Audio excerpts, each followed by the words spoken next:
Hey guys, so Sal Siopati, professional tennis player, asks, how should a dad, being also the main breadwinner and coach for tennis, act if the player loses a bad match and plays terribly? How should they approach the player as? And then how should the player respond? So great questions here, with the keywords being the dad being also the main breadwinner for the house and also the coach for tennis.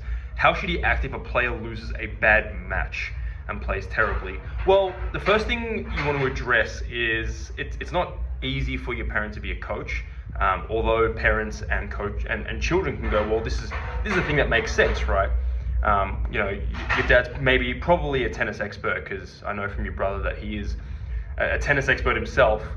It can get tricky with parents coaching kids, because there is that father-son attachment. There is those natural feels that we can't explain, but we know and feel are there. Like, I just want you to be my father. And growing up as children, your logical brain doesn't actually fully develop until 22 to 28 for men. And I think it's the same for women, but women do tend to get it quicker than us. Regardless, look, to have your parent who is, the person that you need in order to be able to survive, right? You need a house, you need somewhere to live, somewhere to sleep, food to eat, water to drink, electricity, all that sort of stuff. Your dad is responsible for that. And at the same time, whilst he has the caretaker vibes, he pays for your competitions, your tennis expenses, he's then telling you how to play better tennis. It is a hard dynamic, and reality is it rarely succeeds. From the parent's perspective, from the athlete's perspective and the child's perspective, I do get it. From the parent's perspective, it's tough, right? Because things may seem to go okay, you'll have arguments and they will work out at times. But in my overall opinion, not only in my opinion, but based on statistics, it really works out. Now, this can be a hard pill to hear, especially if you're a parent, but it is the truth, because there's so much emotional attachment that everyone in your life plays a specific role, right? Like, my personal trainer, when I was an athlete, doesn't tell me how to be a better table tennis player. My table tennis coach is clueless when it comes to how to build the strength in the body that I need for optimal performance in sport. My girlfriend, for example, plays the role of a lover and plays the role of someone caring and someone loving, supportive. But if she tries to play the role of trying to teach me how I live my life and how I succeed in every other area of my life, it can be a little frustrating and a bit overwhelming. And it's no different for a parent, a kid who has their parent coaching you. So the relationship can deteriorate, not only in the sporting realm, but also from father to son. So this is something to be very careful of. Ideally, which is hard to do as a parent, but you do send them off to another coach that you trust and can teach you the skills that you needed. Second of all, let's address the actual question directly. So how should they act if the player loses a bad match and plays terribly? Throughout your career, you are going to have bad days. You are going to play terribly. You are going to play what you feel is a bad match most of the time. Now, does that mean you can't win? Does that mean you can't still be efficient and win points effectively? Of course not. Of course you can. Now, a lot of the top guys you see, the Novaks, the Rafas, even the guys that you don't see who are like 200 in the world, they're incredibly good at winning points and winning matches despite on that day that they feel like crap or they feel way less than optimal. It's a bit of a myth, right? Because in this world we have the perfectionist mindset. We get taught that from a young age. Play this with perfect technique, but rarely does it actually be perfect, right? Play this forehand with perfect technique. No, it was almost there, but it was a bit off. But this is actually quite a harmful way to teach people, because to win matches, your technique is rarely going to look ideal. It's rarely going to be ideal. But the question is, did you win the point? That's the main thing. You want what will win you the point, what works most of the time. Now, I need to define what works, right? So this is a topic for another day. But in order to, playing terribly, losing a bad match, this will happen as well. You can't go through a career not losing. Anyone who thinks they can go through a career and never lose is very delusional. Now, this sounds simple when I say that like that, right? But people are not aware of it. We tend to only let our emotion in the moment of the time consume exactly how we view things. And when we actually lose a bad match, we feel terrible. We're like, well, this shouldn't happen. Well, you got to prepare yourself. You actually got to get good at winning when you don't feel good, because let's be real, majority of the time you're not going to feel 100%. When the nerves of a match hit, when it's really time to perform, there's never going to be a time where you're like, yep, I'm absolutely ready, all the stars are aligned, I feel unbelievable, let's go. No. One, time's not going to wait for you. Two, you're rarely actually going to feel that way. So if you feel that way in a certain day, see it as a given. See it as not a given, sorry. See it as a gift, right? Today I'm reading and seeing the ball great. Boom, right? But you can't rely on that. And this is what made me such a great athlete, because no matter how I felt, no matter how bad I felt on that day, or how little things were working, I still found a solution. I was good at finding a solution that still got me out of that match if I was in trouble. So that's one way to go about your things better if you are playing bad. If you lose a bad match, the worst thing you can do as a parent is to try and then coach your kid straight away.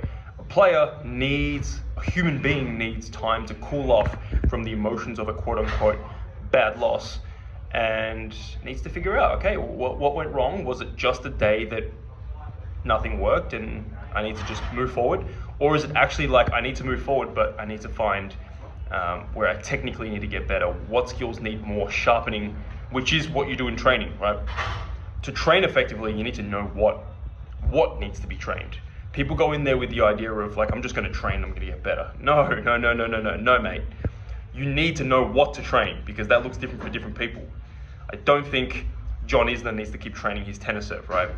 His movement could be better. His whatever it is could be better, right? So, for let's say Carlos Alcaraz or Nadal, the serve can definitely be better at that level. Their little minor details can be better, but they need to figure out what it is. Now, you need to do the same. You need to figure out, okay, did I just have a bad day today and nothing was like technically wrong with my skill sets as overall? Or do I actually need to go back to the drawing board and figure out what the hell that was? It's good to do match analysis. Do you need to do it every single match? Probably not, but people tend to underdo this. The best thing that a parent can do is really be supportive of their child, because it's a hard journey as it is. The more parental pressure that gets put on it, the worse that it becomes, 99% of the time. So that's my first recommendation. If the father is adamant on coaching you, then I'm not judging him for it. I'm just saying it's like he obviously loves you. I want you both to see the perspective of each other. So really have a chat with your dad and say, hey, when I lose a bad match, this is going to happen. Some days when I play terribly, this is going to happen more than I play well, right? So communicating that, I see that you really care for me. The best way to get someone to really see your point of view in something and also want to listen is to first see them in a positive light, address the emotion that they probably feel. So in this case, it's like, hey, I know you really care for me and you do anything for me, and I love you. Even if you don't feel comfortable saying that, you want to be saying that and saying, however, then that when you say however, then what you say next then has more power. So it's like, however, when you scold me for a bad loss in the car or on the way home, like I don't want to hear that. I'm not ready to hear that yet. I need at least a day to cool off. And it's something that I want to do by myself. I want to analyze my own matches and understand what went wrong, and then practice that so that it becomes, that for the next time I can have more trust in that certain skill set, right? It's a tough one, but this is what my parents did very well for my sporting career. They didn't do this well for my study because they'd be onto it, right? They wouldn't be able to control their emotions when I had a bad grade or something went wrong in school. But when it was with table tennis, most of the time they did have quite a positive outlook. They did have quite a, we love you, we support you, but we let you do this on your own. And then I, as a human being, want to go and find help myself, want to go and search coaches, search on YouTube.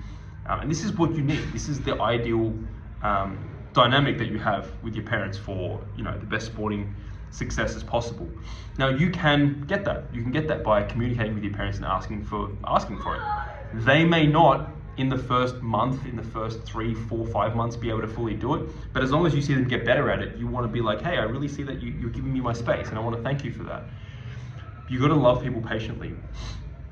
They may not, then they're probably not going to be like next week they're doing exactly what you want, but this is like relationship building, right? Relationship building does come into sport, and you need to allow them time You need to love them patiently and allow them time to slowly be what you want them to be in your life. Because you know the answer. For yourself to have the best chance of success, you need the parent to play the role, to kind of take a back seat, right? Rarely do you see tennis players coaching their children. You see Stefanos do it, and Stefanos doesn't really listen to his dad, right? Like you see it, the dad kind of plays like still plays the spectator role. Like whatever, you can tell when Stefanos has his coaches, who's actually not his dad, but when his dad's there, like his dad doesn't say a lot, but he doesn't really listen to his dad when it comes to tennis. I'm sure as a father, he loves him and his father loves him, but doesn't really listen, right? So, be aware of these things, and that's the kind of dynamic that you need, right? You see Djokovic's parents, they're not the coaches, right? Success does leave clues here. And when parents and children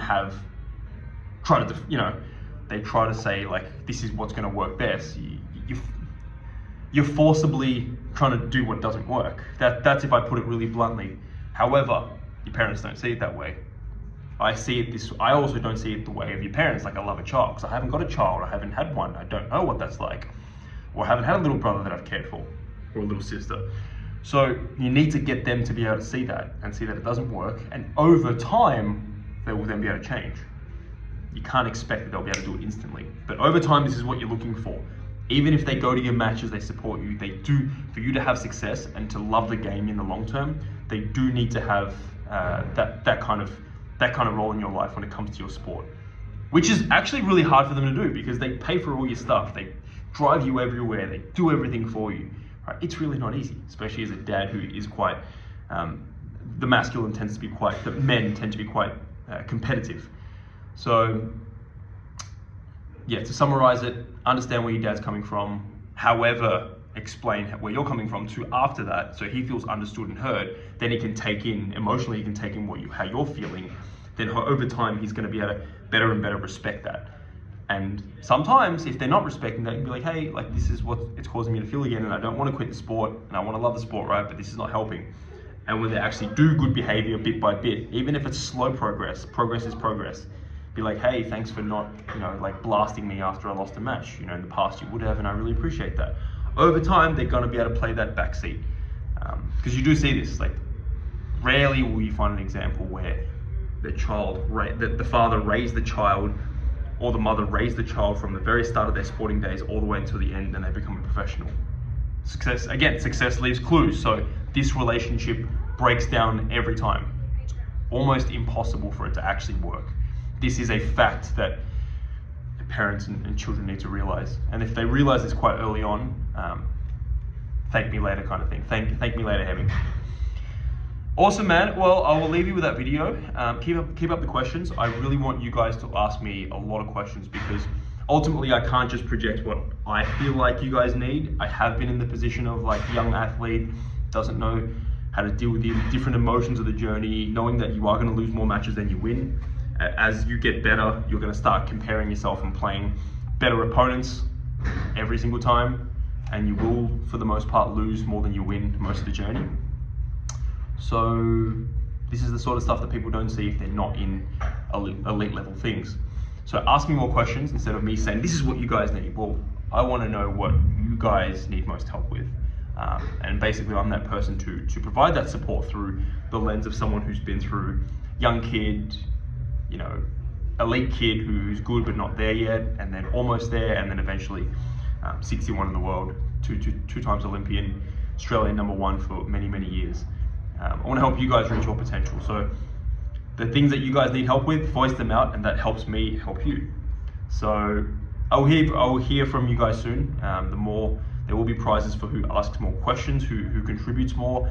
If you have wins throughout the week, if you have challenges of matches where you lose and you want to know the mindset of how things work better, ask. That's the best way and the quickest way you're going to get good at this. Having someone who's been there help you throughout your journey specifically.